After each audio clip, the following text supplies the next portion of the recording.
Good evening. Sir Keir Starmer just can't give a straight answer, can he? Kemi Badenoch mocked and mauled him today at PMQs. His own MPs have described him as a caretaker PM. She had to explain to him what that meant. Being called a caretaker because everyone can see that he's lost control of his party. And this lot, they're all so busy trying to replace him. They can make as much noise as they like. We all know that this lot are so busy trying to replace him that they've taken their eyes off the ball.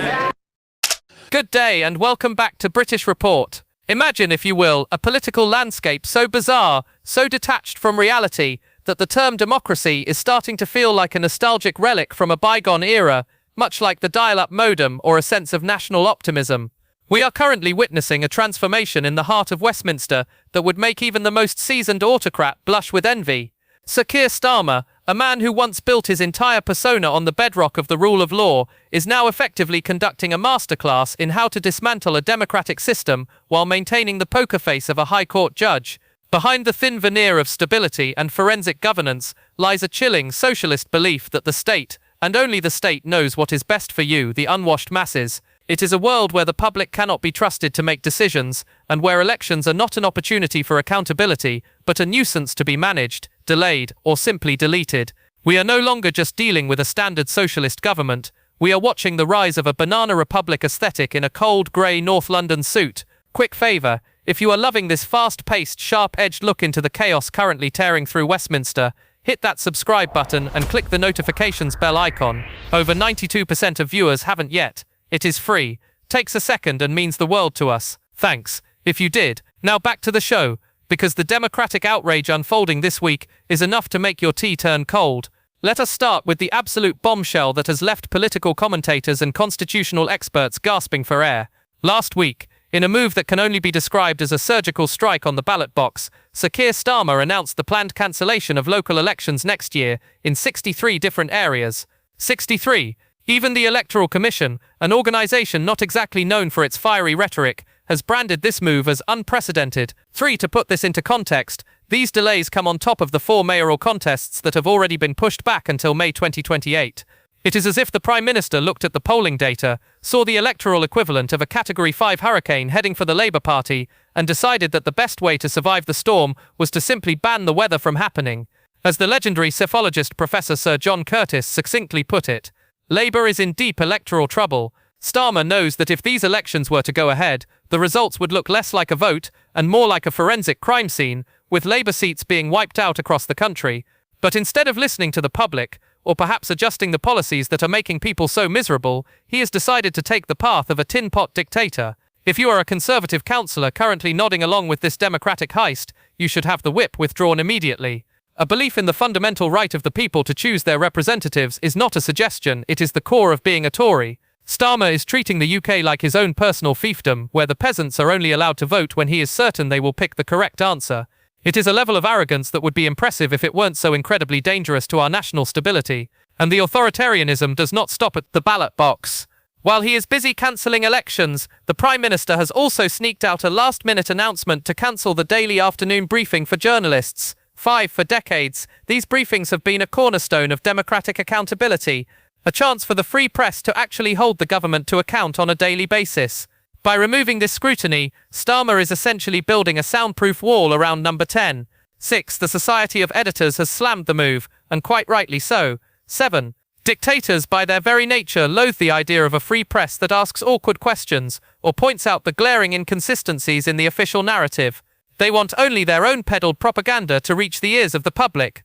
What is truly offensive is the Orwellian doublespeak used to justify this. Downing Street actually had the gall to claim that this reduction in transparency was needed to better serve journalists and better inform the public. 8. What utter tosh! It is like a thief telling you they are taking your television to better serve your viewing habits by encouraging you to read more books. It is a blatant lie wrapped in the language of service, and it is a classic hallmark of a regime that holds the public in absolute disdain. They think you are too stupid to see through the spin, or perhaps they simply don't care because they know they have a 4-year buffer before you can actually do anything about it.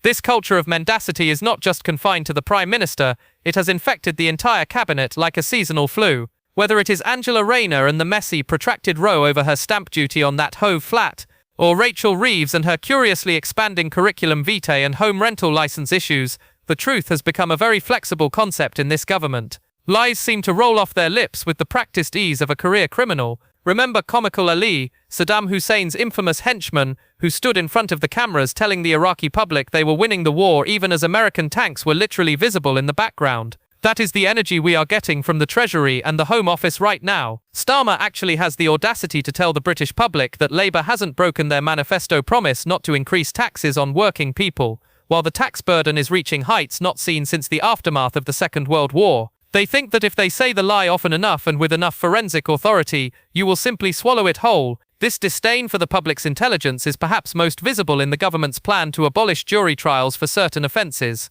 9 to a socialist, the idea of 12 ordinary citizens making a decision on someone's guilt or innocence is terrifying. Why? Because you cannot control a jury. You can, however, control a state-appointed judge.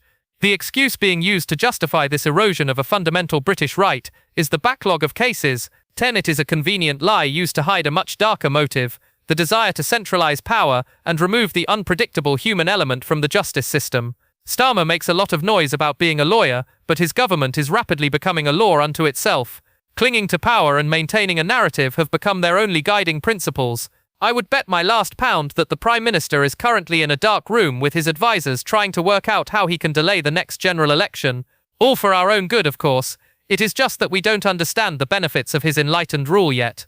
Now, while the country is being dismantled, some of us are looking for a bit of escapism. I must admit, I have a secret pleasure. Emily in Paris has just returned for its 5th season, and I, along with fellow fan Rishi Sunak and 58 million others, will be binging it. Travel show, a high-fashion parade, and a rom-com, starring Lily Collins, daughter of the legendary Phil Collins, and the rather dashing Lucien Laviscount, who happens to be the son of a Burnley bodybuilder. It is frothy, it is fluffy, and it is precisely the kind of nonsense we need to distract ourselves from the fact that our Chancellor is currently taxing us into the Stone Age. It is my TV guilty pleasure, and frankly, I recommend it to everyone who needs a break from the grim reality of Starmageddon. But while we are looking at anniversaries and escapism, we should also acknowledge a much more wholesome milestone. On Christmas Eve, 1925, Winnie the Pooh first appeared as a story in the Evening Standard. 100 years later, and the bear of very little brain is thankfully still going strong. 13. The author, A. Milne, was a veteran of the Somme, and I have always wondered if those dreamy stories about honey, friendship, and the 100-acre wood were his way of finding tranquility after the horrors of the First World War.